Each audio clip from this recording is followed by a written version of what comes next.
rehearsal. Oh, that's what I'm saying. Right. God, seems like a million years ago. Yeah, seriously. Okay, well, thanks everybody. Welcome to the PRAC Legislative Subcommittee meeting for Tuesday, September 27th. We're gonna try to just pick up where everybody left off last time and look at like what we got to and what we need to like focus on next. Could I actually one thing I actually wanted to ask first. Hey, Emily. I have Senator Thatcher here by any chance? I don't see her. Okay. Just to close the loop on the what's it called? The placeholder bill that you all approved last week. Thank you for doing that. I forwarded it to her. I assume she got it and it went forward and got turned into Legislative Council on time. I don't actually have a direct confirmation from her office on that, but we had been in communication about that was coming, so I anticipate that happened. But just so you guys all know, that's where we are on that. Since I wasn't here last week, could I trouble you, Steve, to catch us up on like where we got to in that new proposal that I put together, trying to pull together what people were saying and reflect back and maybe take a different way, building on what's already in Oregon law. Would you be able to do that since you were leading that part of this? Thanks. Yeah, happy to. And I'll ask Tyler and Emily, of course, to chime in and correct anything, or regardless, I think it'd be great if you could amplify on kind of now that you've had time to reflect. But Michael, unfortunately, I got a bounce back from him when I replied to an email today, so he's not going to be here.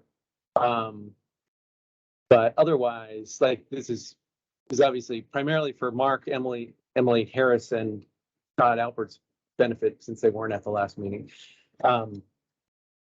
So we looked at the portion of Emily Harris's new proposal that tackles critical areas of substantial challenge, and dove into that pretty hard.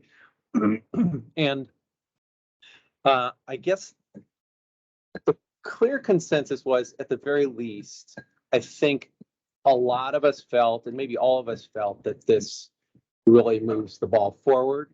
I think people, at least Michael and I, both expressed that that there's a lot of substance to Todd's straw man that we could support and liked, and at the same time, the way that Emily had reframed the language of the bill, rather than taking a direct FOIA approach, using the existing public interest language from Oregon statute and approaching it that way, seemed to feel better to people. And so I think there was a feeling like this gets us somewhere. And as we dove in further, we kind of explored the question of the shall grant a fee waiver if the request is from a member of the news media. There's always concern, there's historically been concern over how we define news media, but also in the chair's new version, she's pointed to a section of existing Oregon statute that does define news media, and that is the Reporter Shield Law. So that could potentially get us somewhere, I think we felt. But I think the most important development was, I think Emily Gothard had expressed some concern over the automaticness of a fee waiver for news media, and suggested, like, it may be mostly the case that it's in the public interest, but what if it's not? And so I think Michael sort of synthesized that further into the idea, what if we said, it will be assumed that there shall be a fee waiver for a request from the news media, unless the public body can demonstrate that it is not in the public interest. In fact, I can read, well, I'll read back the specific phrasing that he used, and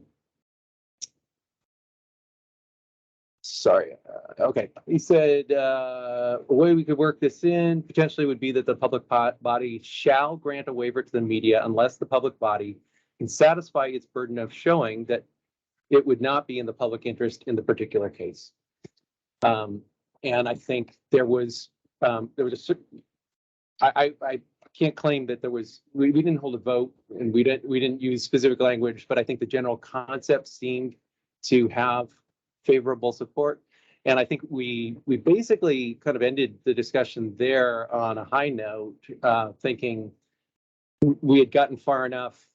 You know, there's a whole lot of details, obviously, to be discussed further, but I think we felt like we had gotten to a point where we really needed the full subcommittee to weigh in and share their thoughts. Am I missing anything, Tyler or Emily? Or maybe you want to amplify on Emily, especially on what you meant with your suggestion? No, We got that sounds pretty right to me.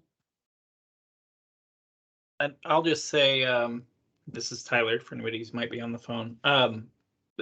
Yeah, I think that was very well summarized, Steve. And I think we beat around a lot, kind of this idea of tiered requesters, and kind of ran into the same thorny issues that we have before there, and really liked Emily Harris's approach on kind of looking at a public interest test. I think if the crux of what my takeaway from that was that a public body, if they are going to deny a public interest waiver request, simply has to tell the requester why. And I think where our hard work is going to be is then we had talked about kind of making a non-exclusive list that's a guidepost, so that the requester and the body can look at the same language and statute and say, is this public interest or not? I don't think we're going to get it perfect the first time around. I think it's important that we have again, a non-exclusive list. And we have to, I think that's where we're going to have some really critical discussion in the weeks ahead, is trying to figure out what's appropriate for public interest or not. Because in my mind, it comes back to, certainly from a public body side, what is the best use of very limited taxpayer dollars? So I hope that we can incorporate that facet into the conversation moving forward. Awesome. Okay, well, thank you, Steve, for that summary, and Emily and Tyler, thanks for recapping your takeaways from that meeting last time. It'd be great if we could walk away today with clarity on, if we want to go forward in this direction, that if a public body determines a request is in the public interest, it shall grant a waiver, and that the news media is considered in the public interest, unless not, and that you need to explain why there is a denial. It's a totally different direction than when we started out, and there's further work to do. But is that something we can agree on, that we want to? Because I think what we're going to want to do is figure out what the main points are that we're agreeing on, and then ask Todd or Michael to draft something in legislative language, and then come back and look at it. But so yes, I'd love to come out of this meeting today with, do we want to go in this direction, or do we not? Like shall and the other main points there. Todd. Thanks, Emily. I just had two clarifying questions. So first of all, if a public body is going to deny a request for a fee waiver or reduction, is the current agreement from last week that they have to do so in writing? Did you guys discuss that and come to a conclusion? I think there was general support for that. What are the rest? Yes, Emily? I don't think that we specifically talked about that, but that makes sense to me. Okay. That's good to hear, presumably with some detail, not just like a checkbox, but I guess we could discuss that. The other thing I wanted to clarify is you guys are saying shall waive if there's this determination that's in the public interest. So does that mean anytime there's a determination that there's a public interest, they must, and then it's fully waive fees, or we're leaving any wiggle room for them to reduce and or waive? That's a decision that could be made. I was just hearing shall, so I was just curious what Yeah. how the conversation ended last time. Oh, well, I wasn't there for that, so. It wasn't covered. I did happen to watch the video last night, and just that issue was not discussed in specifics. Yeah, it's a Okay, thing that thank you. there could be room on, in this proposal that we provide a minimum standard waiver. Also in this proposal is, all these bullet points are intended as a package in the revised draft legislation. And one of them also includes allowing agencies to provide fee waivers in other instances as the agency may wish to. For example, providing records to an individual, or providing records to people below a certain income level or something like that. So that this is a piece of a package deal. But yeah, there's different ways we could define what shall happen. So it sounds like there's a couple areas that are of question. I think my question is are the answers to these areas such as what would be waived, who is news media, and how to what guidance to offer on definition of public interest. Those are questions I'm hearing. Are these questions, are the answers to these questions going to determine people's support for this overall idea of if it's in the public interest, a waiver shall be granted? Do these details where it lie, or where the agreement will turn, or is it on the concept that if there's public interest, we'll waive fees? Mark. Emily, I'm going to step back a second here because I feel that there is momentum here, but I haven't even had an opportunity to discuss with the council my feelings about the proposed recommendation, because I did not participate in that meeting. And so I feel as though we do need some catching up, if you will. First of all, I want to say thank you for putting out the an alternative recommendation, Emily. Upon reflection, I'm really thankful to both you and Todd, in the sense that Todd put a lot of work into a proposal that we vetted and we discussed openly, and largely, I think, came to the conclusion that this is too strange of a widget for us to be able to really feel comfortable with. And I think that was an important exercise. Sorry, I'm waxing here, but just bear with me. Emily, for putting out the alternative, and for the discussion that you folks had in the previous meeting. I thought it was a very good meeting. And in a way, I'm kind of thankful me, Todd, and Emily weren't there, because we might have gummed some things up, because I think you made some very important progress, okay? I shared with Tyler when he was first being nominated to this council, that I'd always felt that the shall and may question was one of the pivotal questions in this entire discussion. And I'm glad that we finally centered on it, because I think that's really the crux of this whole discussion. In my view, and I've said this before, the default is supposed to be to disclose public records, and fees have unfortunately become, as we have concluded in some respects, a barrier for entry. So I'm really happy that we've come to this point, and I am interested in pursuing this, but I have to also share the common refrain in that I'm wearing a hat on behalf of the public in this discussion, but bringing a perspective from the experiences I've had and my clients, the special districts, have had. So by me wanting to pursue this course or this discussion in no means is a reflection on my client's ability to oppose or want amendments or whatnot throughout this discussion. So in having said that, and I hope that I've made that clear, because I have a board that I'm accountable to, and I have to follow their direction. I think that there are a few others of us who would agree they're in a similar position. But having said all that, I think that we are now on the right direction, and am more than happy to continue this conversation. I apologize for taking that time, but I think it was important for me to make sure that everybody was clear. Thank you. Yeah, thank you, Mark. Tyler. Sure. And before we tear into the meat of this, I had an experience yesterday that was too enlightening to not share with the group.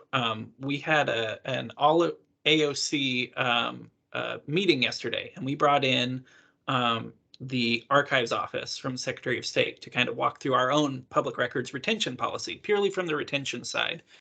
And it was so illuminating to me about the problem that we face, because what we have is a set of statutes that did not contemplate a world run by email. And we are creating, I mean, we pulled up our public record policy yesterday, which was 24 pages long. There's a different retention schedule, right, for every type of record. And of course, this is everybody's job and nobody's job, right? Everybody is responsible for compiling their records. And yet we don't have when everybody's working asynchronously via email. Everybody comes up with their own filing system. Everybody, their brain all works a little differently. So what struck me about it, kind of being informed by this work on the council, was that just the sheer proliferation of stuff, the fear of public bodies of inadvertently violating a retention policy. And so that the default mode for many, including AOCs, while we're trying to be proactive and think about how we do this, but our default mode has been keep everything. And what happens is we get a public records request. It turns up 40,000 records. We bill or provide a fee estimate. It might be based on a minute per record. Every single one of those records has to be reviewed against 140 plus exemptions to public record law. So I think this is probably more suited for sort of the transparency by design discussion that we need to move forward with. But it was so enlightening to see how the system that we have now is failing both requesters and bodies, because I mean, it would shut down government completely if every time I received an email I had to pull up a 24-page document and say, where does this fall on a retention schedule? Okay, I'm going to file it accordingly, and then in turn also rely on my entire organization to be working in that same space. So I thought that was informative. I hope that that's why I get very, very nervous about the discussion about automatic fee waivers when we have our requests are growing exponentially. They're getting larger and larger, and I think we do have a tough nut to crack. We need to figure out how we can deal with the increased time that it takes to respond to these records because of the sheer proliferation of records, and how we can be responsive in a quicker way. Because what I think, and maybe Todd can speak to this, but my understanding is that we're getting both more records requests, and then those requests in and of themselves are turning back more and more records.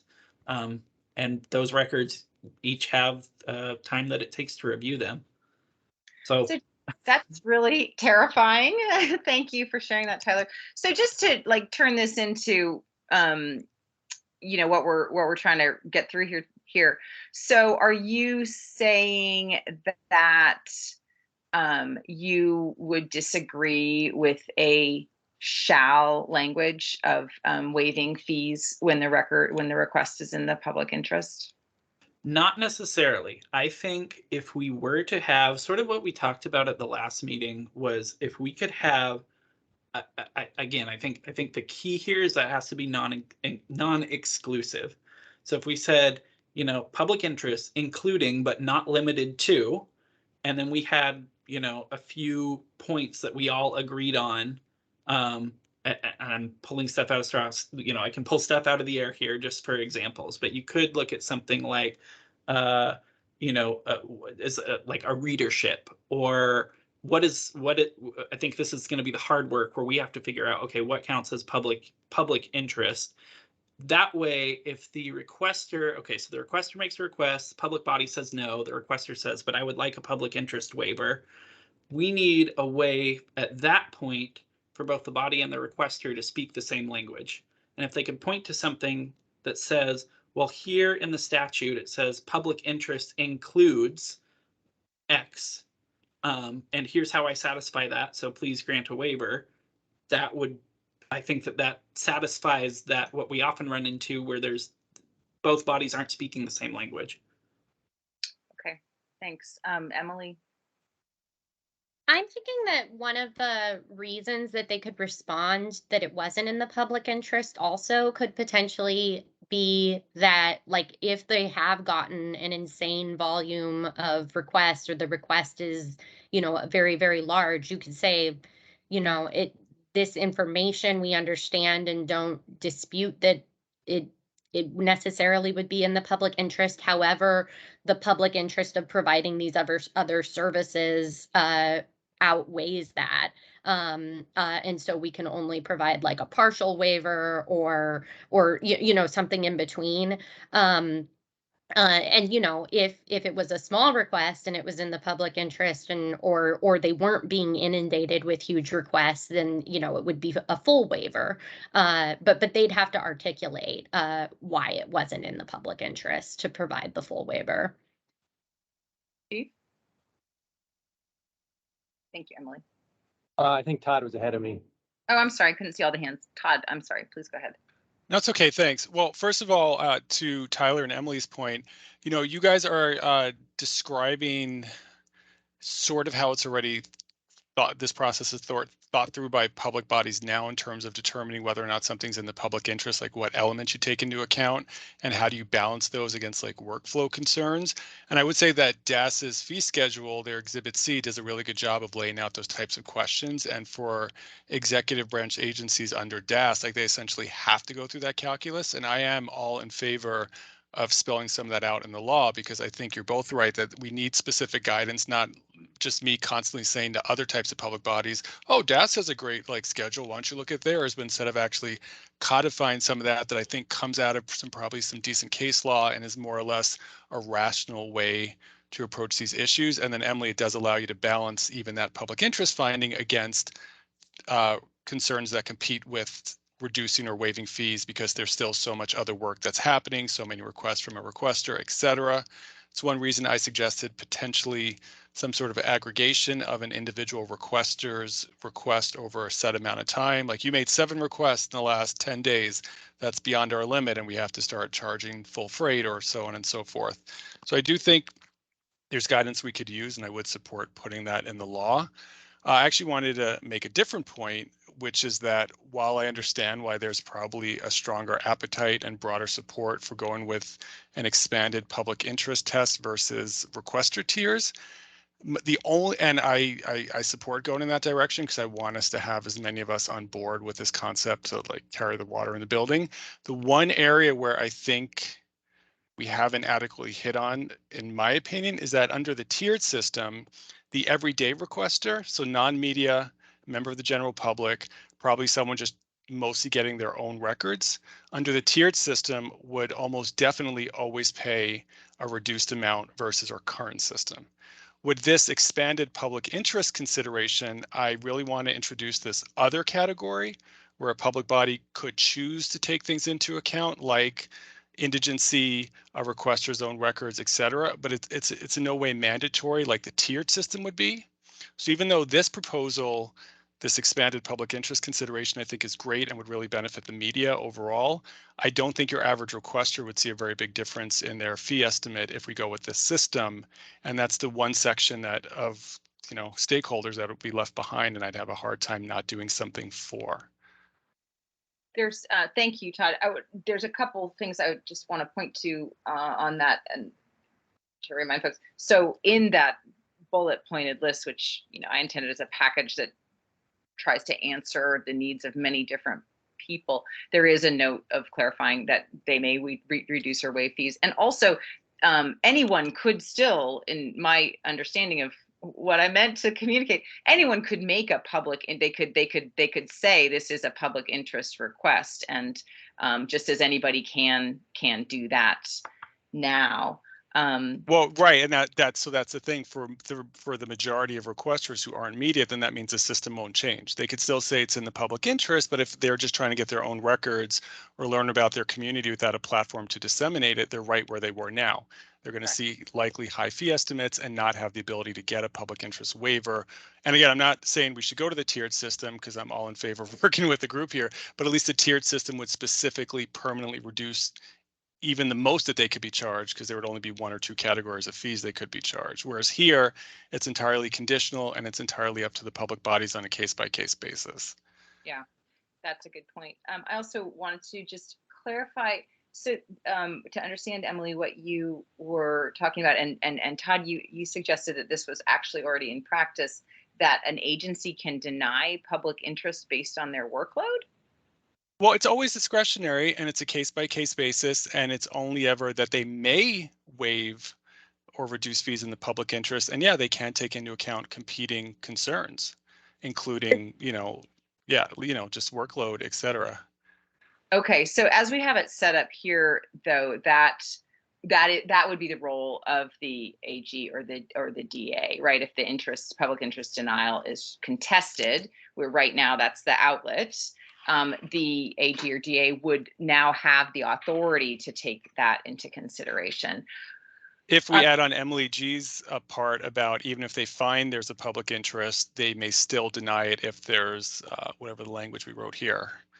Well, right? I'm concerned that the public interest is the public interest, right? I mean, I'm concerned that we don't, and I want to hear what everybody has to say here, but I'm concerned that we don't, the public interest is a determination on what the records are, and if that would be interesting to the public. In my book, that's what public interest is. So I think we should be really clear that that is what public interest is. And if there are other considerations that may be taken into account, that is something separate in my concept of how you would decide whether something is in the public interest. Steve, I think you had your hand up, and then Mark, and then Tyler. Yeah, I think there's a way to incorporate cost into the impact on public services, like Emily was saying. I don't know whether it would be on the basis of frequency of requests, but like it seems like there's room for accounting for, like, if this is going to disrupt, a small city with 2 employees, if it's going to basically take them down for 2 months, to factor that in. I don't know whether that's part of the unless or part of the public interest definition, but you had in your proposal also kind of a weighing of, the public benefit against the public cost of a waiver. And so I'm not set on exactly how that's arranged, but I think it's doable. I did want to ask Mark, and I know Mark already has his hand up, but I know a key sticking point for you in the past has been how we define news media, if we're going to talk about an exception. And I wonder whether, Tyler suggested, well, maybe we just include like a description of news media among the list of, examples of public interest. Emily has offered this specific statute of the Reporter Shield. So I just get closer to where you're comfortable.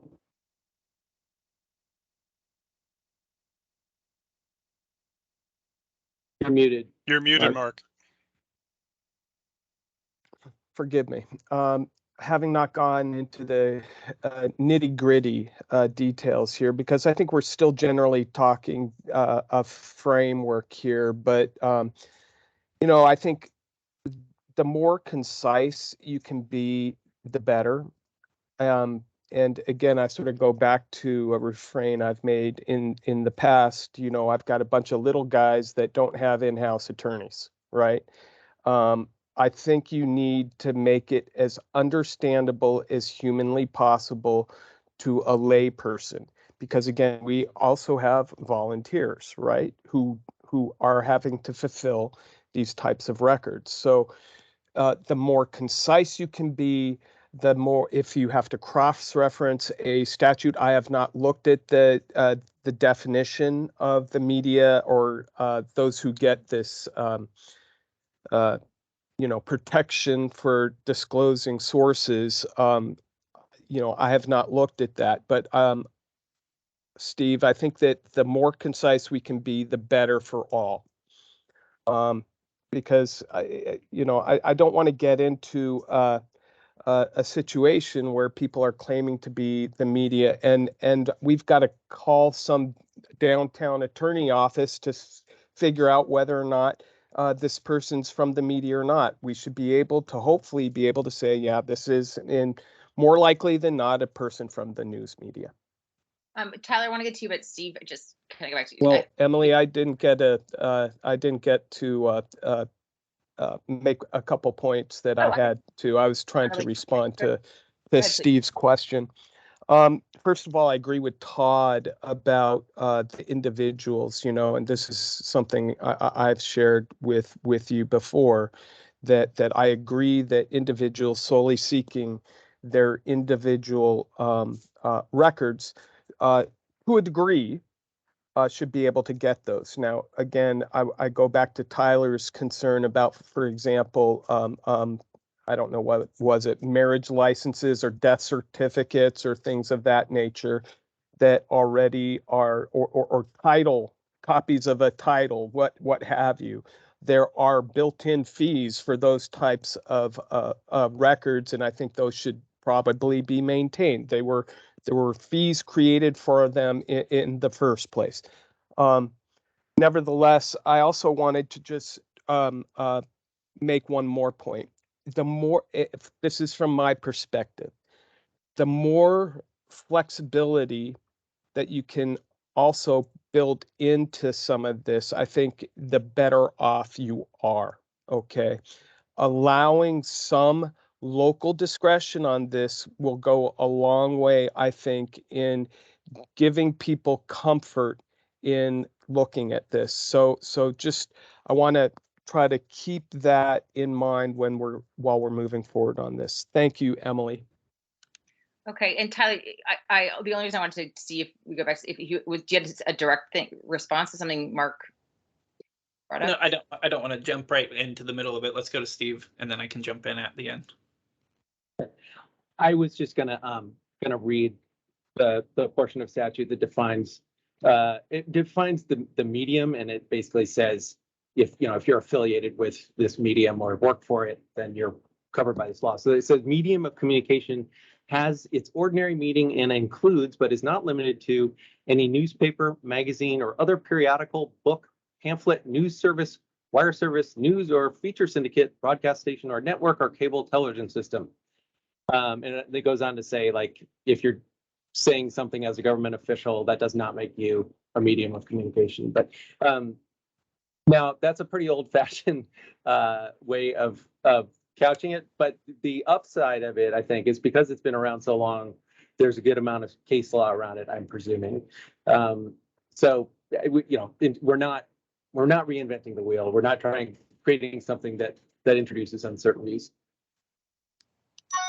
Okay, thank you. Tyler? Actually, so there were two things, because I pulled up the statute as well. And one, I just found it interesting that, riddled throughout the statute is the includes but not limited to language. But that's a very brightening prospect. And why I originally raised my hand was to put a real face on this sort of, when we were talking about public interest test and workload and other duties, a number from the county side, a number of folks who prepare your public records requests are your county clerks, and they're also in charge of running an election. And I heard from a county clerk at a recent meeting I was at that he had received more public records requests in 1 year than he had in his 39 prior years of service. I mean, it's an absolute avalanche coming at these folks, and it's received some press and OPB as well. And it sounded like the Secretary of State was potentially looking at even creating an FTE to help not only her own agency, but counties as well, because that's how sheer the volume is at the moment. So on that note, though, as well, I think the election thing is something that we'd have to think about, because even reading this definition, broadcast station and network, it's been my observation that we've seen a proliferation of news sites that are maybe less than accredited. I don't know what the right wording is for that, but we get all the time of somebody requesting something, and they might be affiliated with. So is there a line somewhere that that we can draw of, if we're going to go down this path of media, where is that line? If somebody says, I'm reporting it out on this platform, which might be conspiratorially minded. Okay, thank you. There's one piece in the outline of which may be relevant here, which is to start down the path of defining harassing requesters. I don't think that's something we can. I don't think, but I'm happy to do this if people want to. But define in this proposed bill in this time. But that's one bullet point in that proposal as well. Todd, please go ahead. Well, in thinking about what Mark was saying, trying to provide some specificity to local governments while giving them flexibility, and also Tyler's concerns about how do we define media, I have to say I actually don't really like the shield law definition of, it's not even media, right? As Steve read it, it's a medium of communication, because it's very backwards looking. It focuses more on legacy media, print systems. And I know it says things like wire service and stuff. I don't know if any of us are trying to squeeze Medium or other types of online platforms into a wire service. But I think if we attempt to legislate looking backwards, we're not going to be able to adequately address these problems as they arise. Media no longer is confined to the four corners of a newspaper or a news broadcast. And Tyler, I think the truth is, in some ways, like we're trying to close the barn door after the horse left, or whatever that analogy is, because media now is so wide and varied. Frankly, I think that the FOIA definition of media is much more nimble, but also clear, while still giving public bodies the ability to sort of decide for themselves if a requester fits into that category or not. I'm going to drop it into the chat. It's the in document page 49. If you want to take a look here, I'm going to put it in now, and then I'll keep talking, because it more closely hews to the public interest analysis of what's the purpose of this work that you're doing, what's your platform to disseminate your audience, etc., but codifies it in this clear yet really long definition that gives a lot of room to a public body to decide for itself which requester is meeting this definition or not. So again, more closely hews towards the public interest calculus that now exists for, say, like DAS's policy, and doesn't just focus on more traditional media, whereas legacy media would clearly fit this definition and would be easier to decide for them, while giving public bodies some more flexibilities with other types of representatives of the news media or news media requester, as stated in the FOIA law. Todd, I'm having trouble finding the section of the document that you're talking about. I clicked on the link, but the page number? It's in document page 49, but I will cut and paste the definition itself. It's spread across pages 49 and 50, and I'll just put it in the chat. Here's the first chunk. And here comes the second little piece.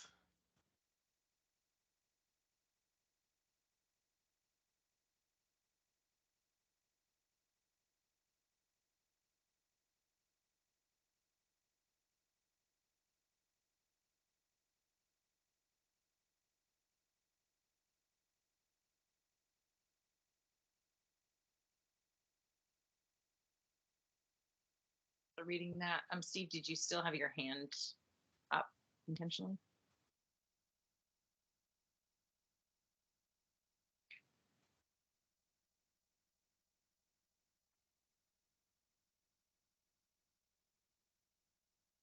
So I think this does line us up well back to my original question of, are we on board with this concept of if the public interest is defined, then fees shall be waived for a public interest request? Is the devil exclusively in the details? I want to get to a point where we can hand off some concepts to somebody to start putting into legislative language and then hash it out there. I'll go. Go ahead. I like if public interest is defined shall be waived if we're utilizing a definition like this that pretty adequately encompasses traditional and modern media, but I would have a hard time supporting it if we don't also add a more definitive other category to benefit the general public too, either within this same sentence or another sentence that's also mandatory in some way. What would, like, can you give some example of what it might say? Well, no, not yet. The lawyer? Off the top of my head, what lawyer likes to talk off the top of their head? I mean, definitely something along the lines of if someone's requesting their own records up to a certain limit, or I guess that's the only one that I would be really interested in somehow trying to enforce definitiveness around. And then I also like a more discretionary category of a public body being able to take additional factors into account, including things such as indigency. So maybe I'm talking about 2 additional sentences that I'd like to see. Tyler? Well, that got to the point of even if we didn't substantially change discretion right now, because I do believe that discretion does generally benefit folks when they say I can't afford to pay, or but if that were spelled out in statute, if it said, public body, if we did this shall with public interest and we outlined some bullet points there, and then we had a second section that said additionally, public bodies may offer waivers considering factors such as, and then it said listed their inability to pay or seeking their own documents, that at least might be a foothold where to ease communication, even if it doesn't mandate a waiver, it at least allows the requester to point to a place in statute and says, this is expressly spelled out as a factor you can consider. And I would like you to consider it. And then that way the public body then can go in and say, well, actually, it's a workload issue or whatever else, but it at least facilitates that communication, which is the breakdown so often that I see in when you have the back and forth and trying to get a records request fulfilled. Okay, thanks. Mark? Yep. Oh, you don't? Okay, sorry, there's a queue. Steve? Let me defer to Madison Simmons from Jackson County. I'll go after her. Okay, Madison, welcome. Hi. Yeah, Madison Simmons, Assistant County Counsel for Jackson County. So I have a question for this waiver. I missed the last meeting. Sorry, I wasn't. It's on video. You can watch it anytime. Yeah, great. Actually, I was at my mom's wedding. Really kind of a fun, unusual wedding for me. But anyway, so the waiver, would this be a shall waive? I mean, completely waive, or would this be a shall reduce or waive? I mean, is that something that we would be willing to kind of consider? I'm just imagining, a particularly large or burdensome request like one that our county clerk has gotten recently, which is tens of thousands of pages of documents, which, as you can imagine, is literally hundreds of employee hours. And if it, it was requested by a blogger or something, if that's considered media and if it's considered in the public interest, that would be an enormous use of our county employees' time. And to completely waive the fee, I'm a little bit concerned about that. I know that it is our county's policy when people request a waiver and they meet sort of the public interest test that that is currently in place and applied will frequently reduce a fee. Like, if somebody requests a waiver, and even if it's not definitively in the public interest or not definitively a media organization, we still will often waive at least 50% or do a 50% reduction, sometimes more. But I just get really nervous when I see the shall or hear the shall come out. So thank you very much for that testimony.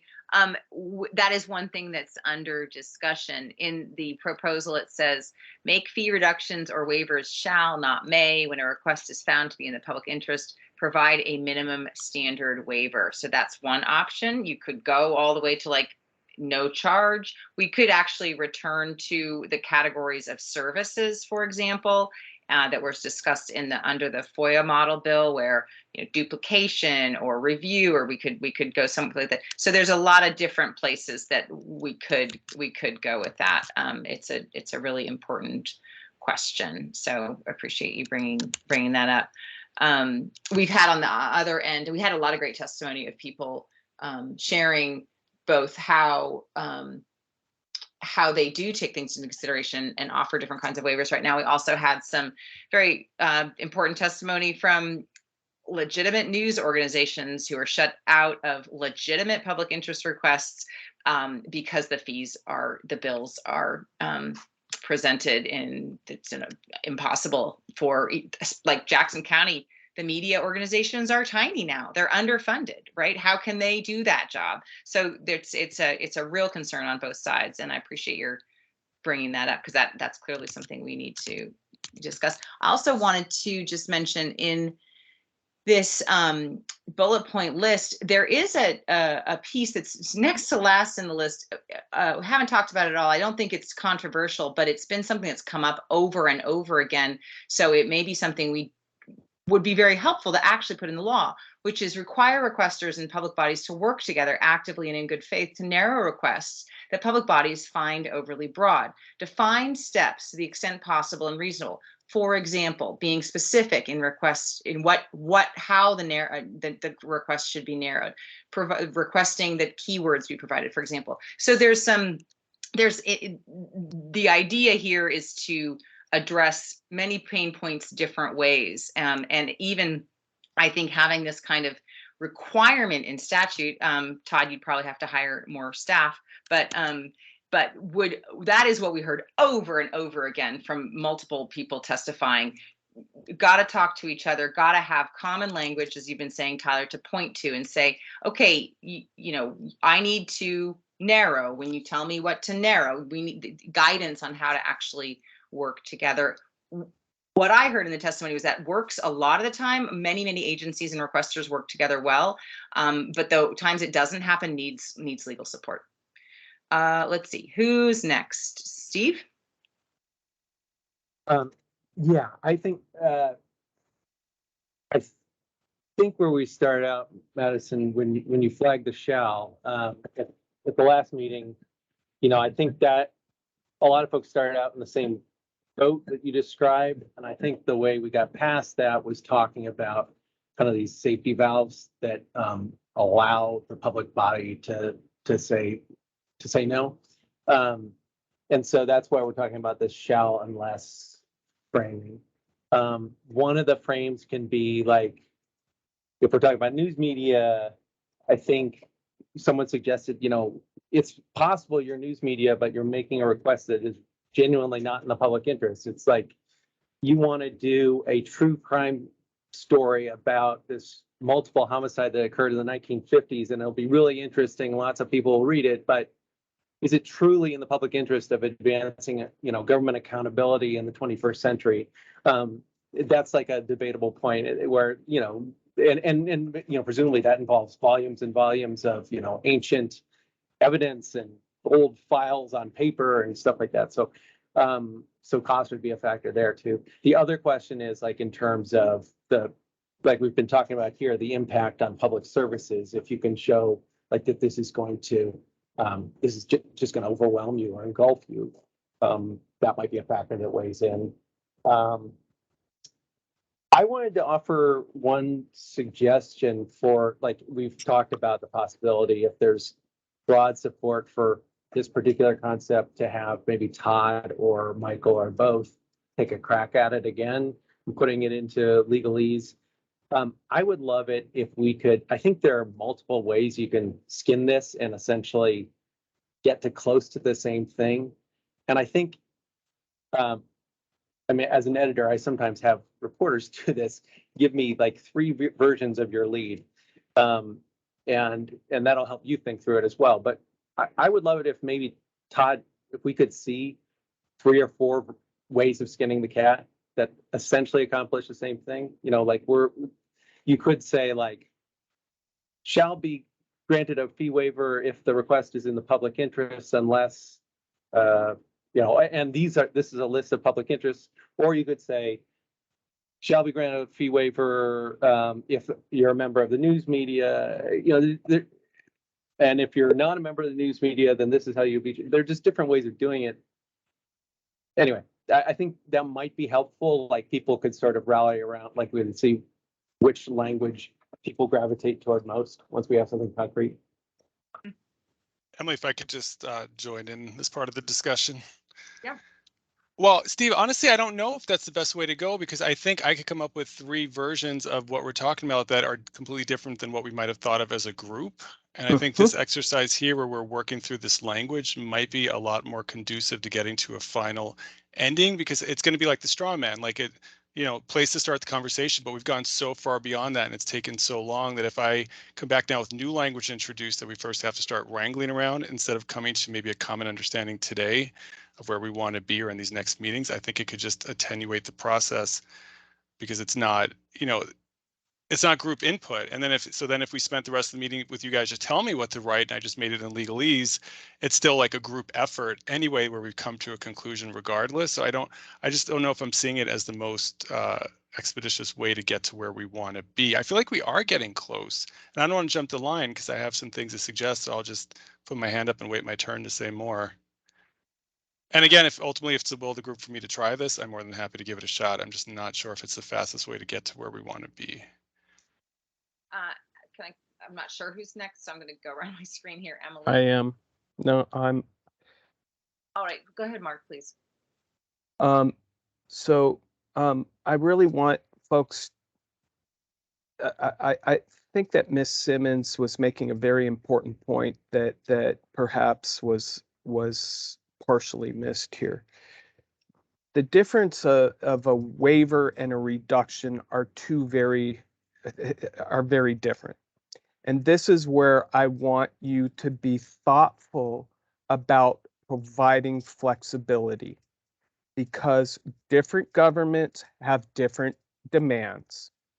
And you're going to a cookie cutter approach, a one size cookie cutter doesn't work for everybody here. And so this is where I want to provide some caution to you.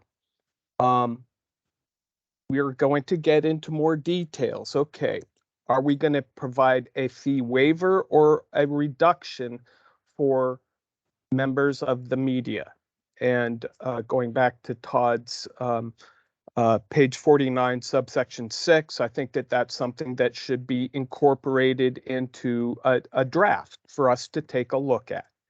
But I really want to be careful on this point here, because you will lose a lot of people if you are not mindful about giving some local flexibility to make decisions about what is in the public interest. Is it to fight a fire? I think so, rather than producing a record at a point in time.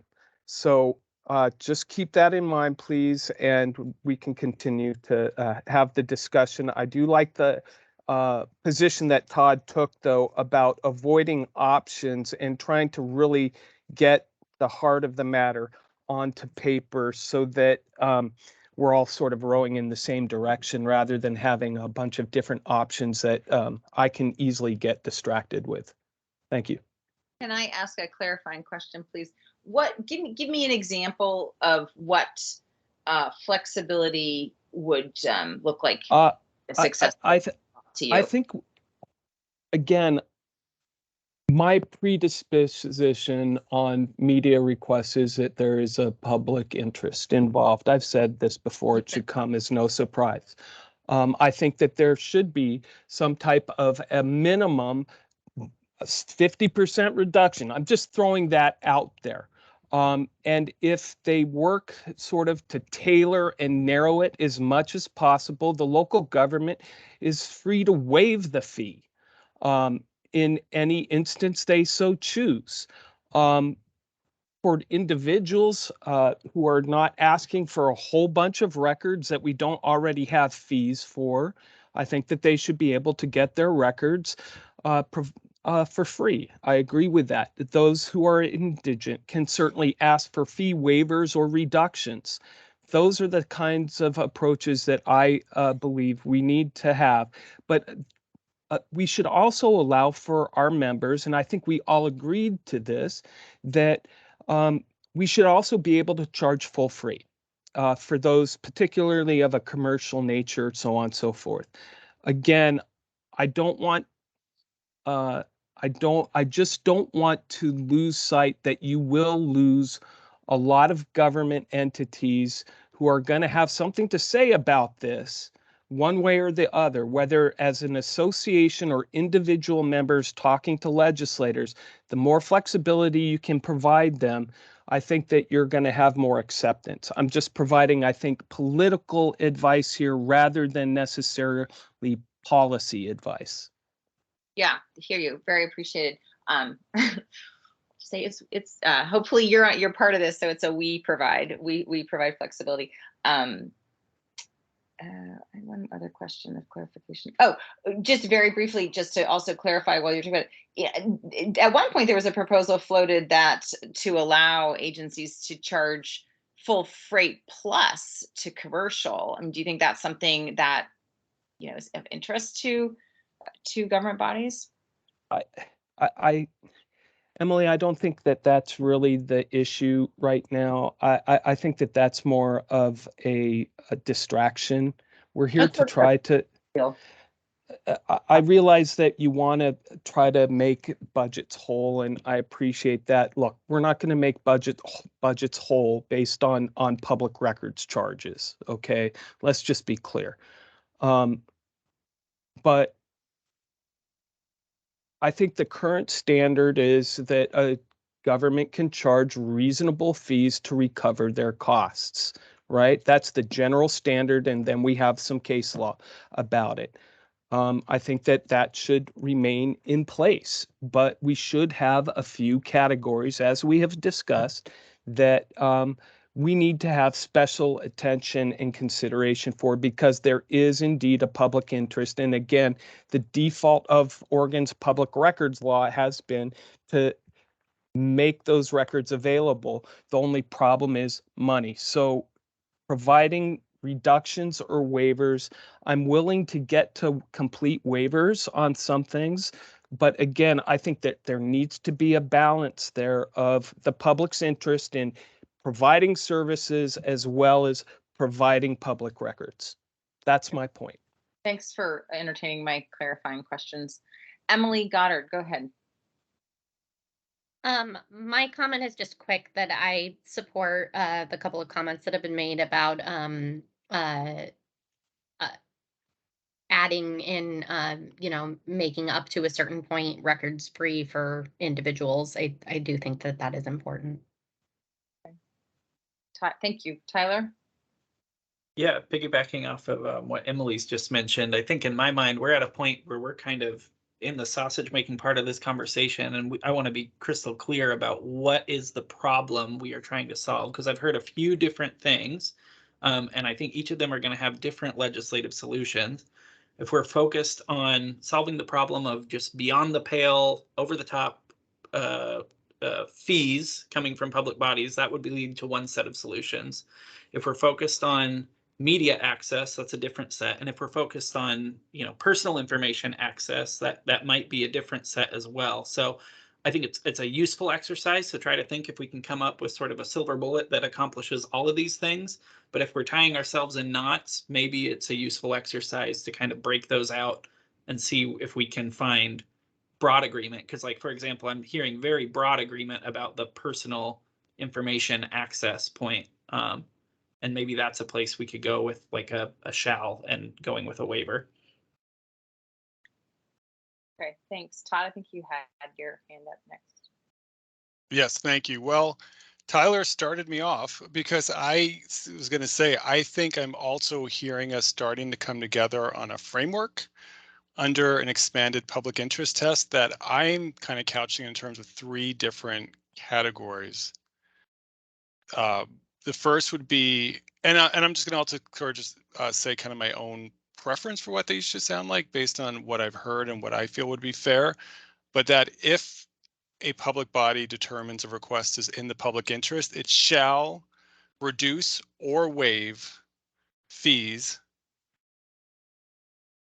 And then within that, we have to figure out if we want a definition of media, including the potentially the FOIA definition.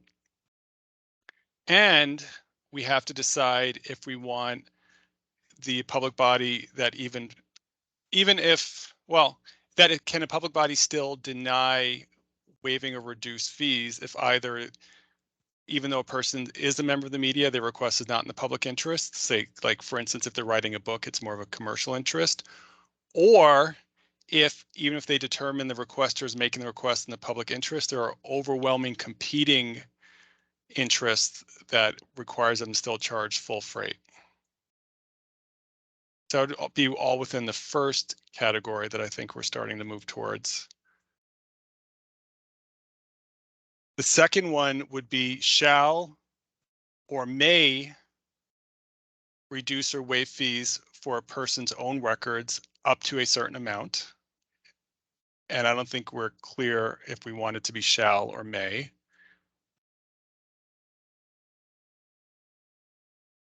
And then the third category is may reduce or waive fees for any, and this isn't very good language, but for any other reason that the public body finds applicable, including things like indigency, the indigency of the requester.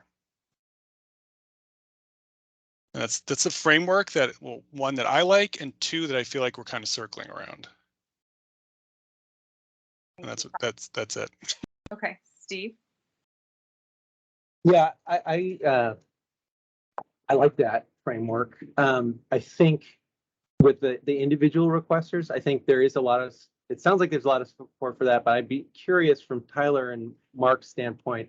I mean, if that were a shall, individual requests are a huge component of public records volume. So I wonder whether you're more supportive of a may on that one. No, you can do a shall, reduce or waive. Listen, folks, if the local government decides to reduce, let's be honest, they can reduce 1% or they can reduce 99%. They still have the flexibility to be able to do it, but there's a clear direction by the legislature that you will do something, taking into consideration their circumstance. And that's a clear nod by the legislature to the local government. So who, by the way, are serving the same people. These are their own constituents, folks. Government wants to serve their people and they want to generally do it well. So I just think that allowing that flexibility goes a long ways to showing that there's a policy here that we want you to reduce fees to the extent that you think are reasonable in this situation. And I think that that's a responsible thing, or something that local government will take a responsible look towards and really take that into account. Now, if we find, hopefully after I retire, that it didn't work, then you can go in and put in a shall, all right? But not until I retire, folks. You got a date on that, Mark? Got to get the kids out of college first. Thank you, Mark. Steve? I had a point I was going to make, but I was a little confused, Mark, at the end there. It sounded like at first you were saying for individuals, shall grant a partial or full. And then at the end you said, no, I prefer may. I mean, does it make a difference? No, Steve, I'm on the presumption. I'm still back on the presumption that we are at shall. But it's reduce or waive, I think. Yes, is what yes, that's correct. Same as a may to a degree. Yeah, I'm the one additional point I wanted to make just on going back to the news media. So one way you could handle it is to say shall reduce or waive. I think the goal with that is to allow the government, the public body, to be able to take into account enormous costs and to them and the impact on public services. So I think an alternative would be you could preserve that choice and that safety valve if you said shall grant a fee waiver if it's determined to be in the public interest, unless you can demonstrate that it's that this member of the news media is not making a request in the public interest, or the cost to public services would outweigh the benefit of disclosure. But I would introduce that balancing test along with the shall grant a full waiver. Rather than, in other words, if you can demonstrate like this is going to have an impact on public services, that would presumably give you a safety valve to either not grant a full waiver or to give no waiver. okay, so you're suggesting this balancing test, but only in the context of if it's shall grant full waiver. Am I understanding you right, Steve? Do we feel like we're still circling? It's Tyler. Does that still include the option that they can also reduce without having to do this balancing test, Steve?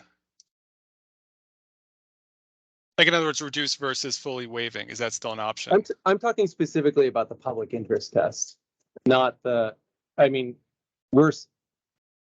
reduce would be in the context of the individual requester outside the public interest. Well, sorry, Emily, I don't want to talk out of turn, but I kind of support the idea of if it's public interest, shall, but then waive or reduce to maintain some flexibility. But I hear you, Steve, you're saying you want only waive, not reduce when it comes to the public interest test. I'm saying an alternative way to preserve flexibility is to give the government the option to say, here's what cuts against the public interest. It's gonna cause us to not be able to fight fires, or we're gonna have to lay off a teacher. That's it. But so let's say in that context, they find these conflicting concerns. So they say, okay, we're not going to waive the fees, but can they balance that by saying we'll reduce the fees? In other words, because of these conflicting concerns, we can't give you 100% free, but can they charge 50% now? That's my thought. Yeah. So okay, let me see if I got this right too. So you're saying public interest, if it's determined to be in the public interest, then, and you can use this balancing test of it would take away from other services, but only if it shall grant full waiver. And if you can then prove that the balancing test tips toward this is too much for us to fulfill, then you may waive. Is that what you were saying, Steve? Or you shall waive? Sorry, did I not word that very clearly? Yeah, I guess if the balancing test is not met, then you still have the option to grant a partial waiver, but you're not compelled to grant a waiver. Okay. Of any size. Thanks. I think that, yeah. Then there's room to argue about like whether the costs and the benefits have been weighed properly. I see. Mm-hmm. Okay. Thanks. Mark, I think you had your hand up, and I thought Tyler had your hand up, but I still don't see hands now. Either of you guys want to speak? Well, I'll just say it's difficult at least from my perspective, to really talk terribly greatly about the details without having a piece of paper in front of me. So that's a me problem, and I just want to confess that to you, because when I'm looking at statute, I've got it in front of me and I can see how it works together, and we're talking about individual items. So things can get a little bit confused. So I really do hope, Todd, that for our next meeting, we have something that we can sort of shoot from. Again, Emily, the document that you have proposed has changed somewhat from the discussions that have happened, and so not having those changes in front of me makes it a little bit challenging to discuss this. But I do think that we're sort of on the right direction here, and I think you sort of understand the concern that I have. But I do think we're really headed in the right direction here. And until I have that language in front of me so we can pick through the details of it, it's difficult. I just want to admit. Okay, thanks. Tyler? Yeah, just a thought, kind of back to Steve's original question in this may versus shall issue. And I lowered my hand because we sort of moved on to a public interest test. But at the time when it originally came up, we were talking about like the personal information. Again, I think the question of may versus shall depends on the problem that we're trying to solve. If we're trying to get requesters and bodies to speak the same language, I think keeping it as a may makes a lot of sense, but specifying more in statute so they can look at it, say, hey, you may, by the way, did you know you may reduce or waive my request because it's right here in statute and you can see it. Or if the problem is so pervasive that we're seeing, widespread denial, then yeah, maybe we want to consider shall. But in my mind, I mean, that's like one of the first things you do when you like read a legislation is look, is there a shall or a may? And I will say, in terms of, Mark, I think was kind enough to offer some blunt political advice at one point in this meeting. I do think that if we start saying shall and have waivers, I would imagine that many public bodies will get their hackles up very, very quickly. Not to say that that can't be overcome, but I do think it's something to consider as we work towards a final language here. Don't we already have may? We do. So it wouldn't actually wouldn't actually solve the problem we started out to solve. Well, right now isn't the issue right now is that reasonable is in the eye of the beholder, right? And if we kept it may, but added more language in there for everybody to understand the universe, because right now all the statute says, right, is that a public body may recover costs deemed reasonable to fulfilling the request. And reasonable is unclear to nearly everybody. I mean, to Mark's point, he has his own members, call him up and say, what is reasonable? Mark, I think you had your hand up next.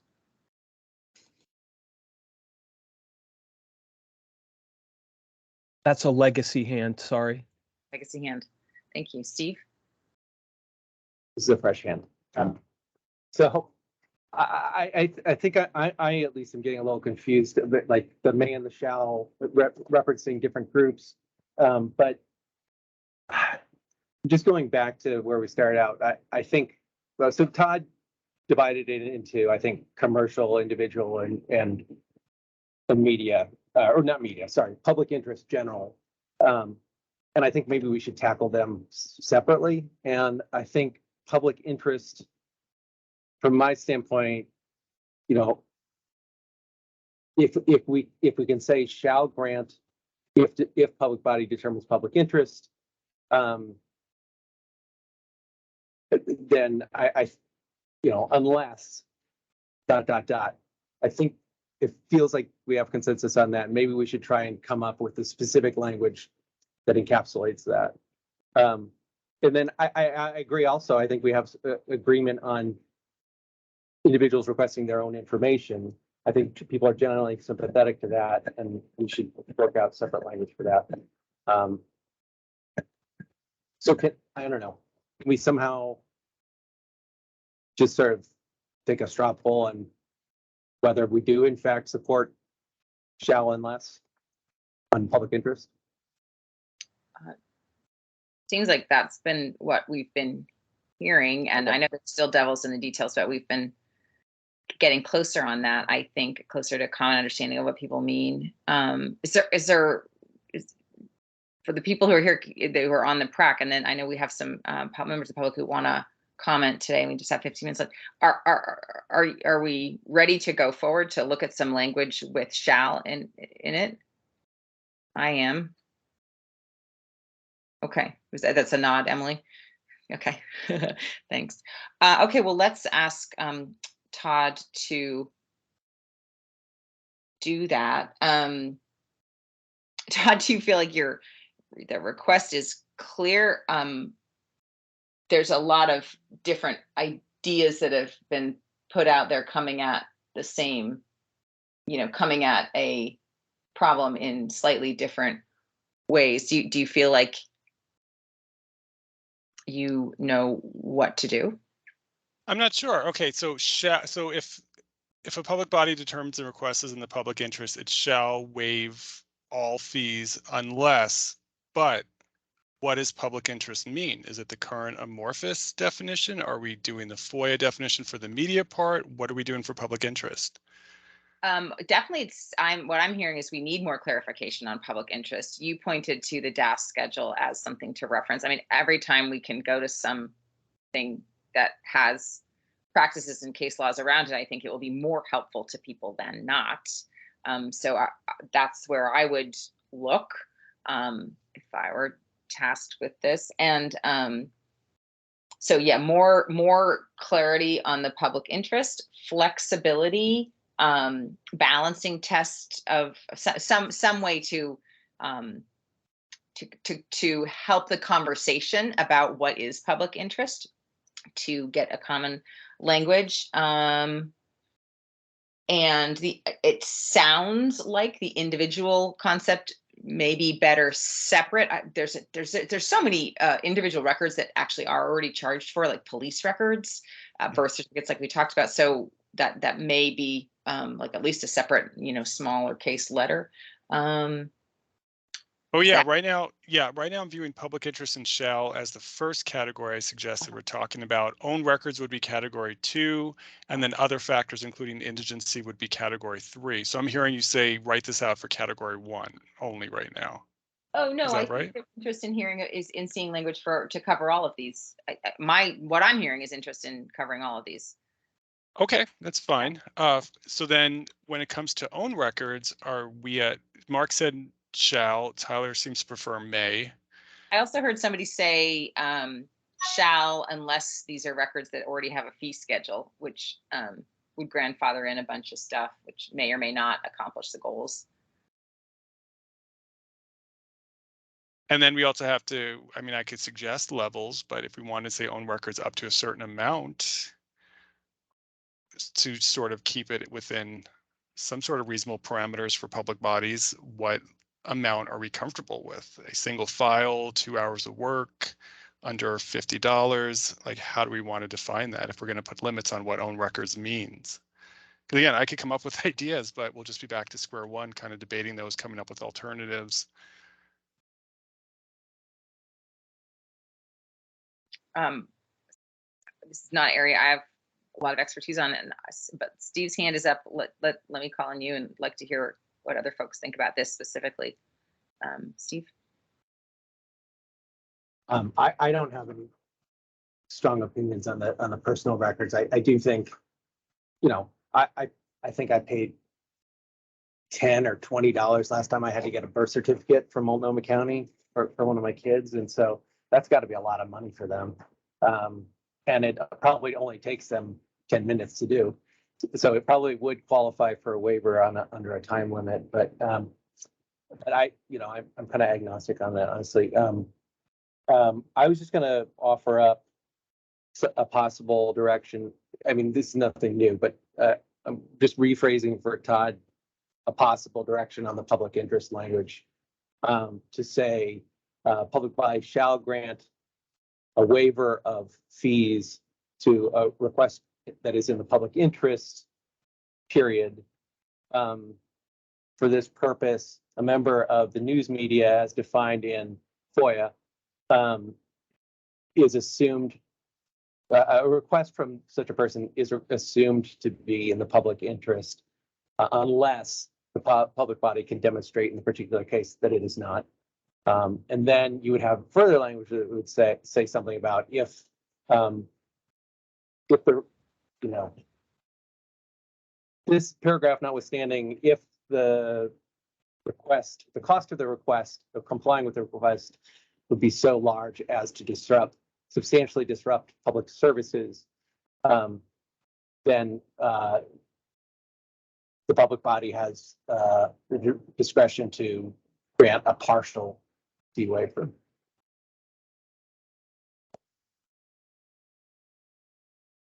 Okay, Emily Goddard, did you lower your hand? Sorry, I forgot what I was going to say.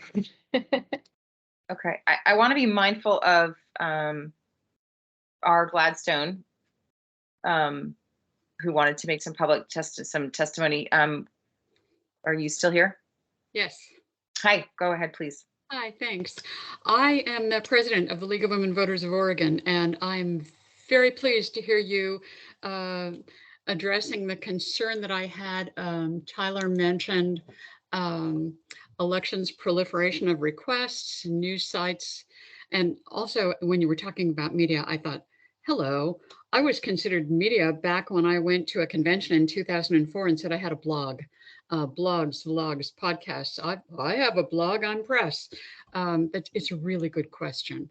But getting to Todd's point, if you could elaborate for me, because I am writing and making reports and wondering how to work on, Todd, what you said was public interest denial can be considered if a conflict of interest for workload. I'm really worried about our clerks. We want them to do a good job. They're always hammered during election season. They do a good job. They work hard. People can see how well they work. You can look at the videos of how elections work. This idea of requesting public records is like, look it up. Should we see what a cop sees from 2016, back when we were all working on this public records stuff. Back then, that great progress we made. And the point was, this guy who was very upset was trying to bankrupt the city of Seattle by requesting public records of police body cams. This is coming back to mind for me. And is this something that is in your LC? Public interest denial could be considered, et cetera, et cetera. Can you elaborate on this? Our current legislative concept is a placeholder bill, so we're there's nothing in it yet. The issue, everyone is welcome to join in, and Tyler, I know you had your hand up before that, but and thank you, Ms. Gladstone, for commenting. The issue of requesters that border on or cross the line of what may be definable as harassment is something that has come up repeatedly. That may be something that we open the door to in this legislation, but what we're talking about more specifically now is whether you could deny a public interest waiver. You could say a request is not in the public interest because the cost of it would outweigh, it would disrupt other public services.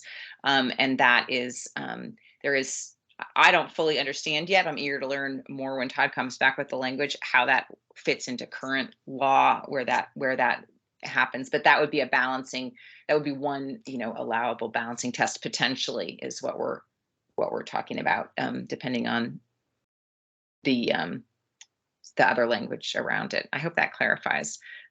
Tyler, go ahead, please. And then we are going to head into wrapping this up with any more direction that Todd needs.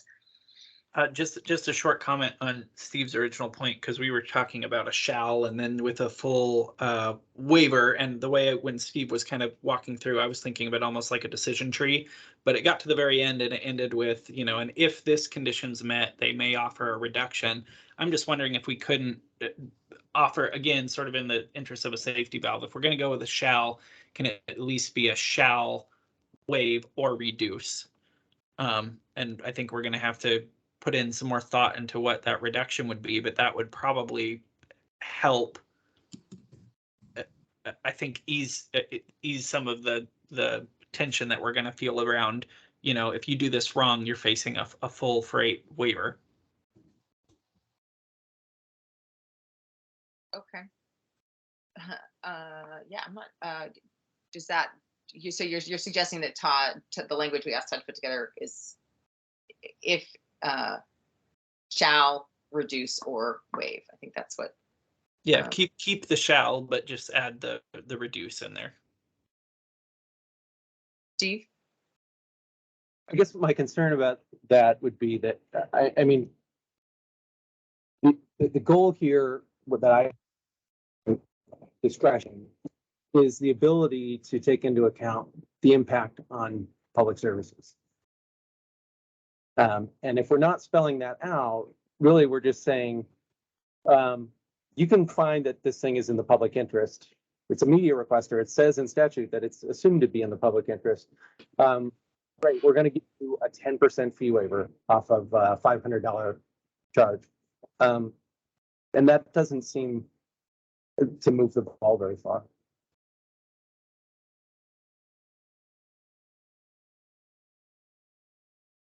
I guess, may I respond, Chair? Yeah, of course, yeah. I guess that's that. My question then is, it comes back to then, I think we could get around that, because I think we could just start looking at like, shall offer a waiver or reduction, and then you could even chunk like what are the problems we're trying to solve. If we go in the direction where we're defining media, then we could tighten that. We could say shall offer a waiver or at least a 50%, you know, whatever, pick our number there. But that's going to be, I think, different than if we're talking about like a person seeking their own information, where there might be more of a consensus of like, yes, that's just basic good governance, and there shall be a waiver. I mean, I'm trying to think if there's a way to be more nuanced about this, so we don't end up with an inadvertent sledgehammer of an unintended consequence, just blowing a hole in a public body's budget. In this 3-point outline that Todd outlined, Yeah. I'm seeing room for different, like, shall, reduce, or waive. We can provide minimum standards for different requests potentially. So,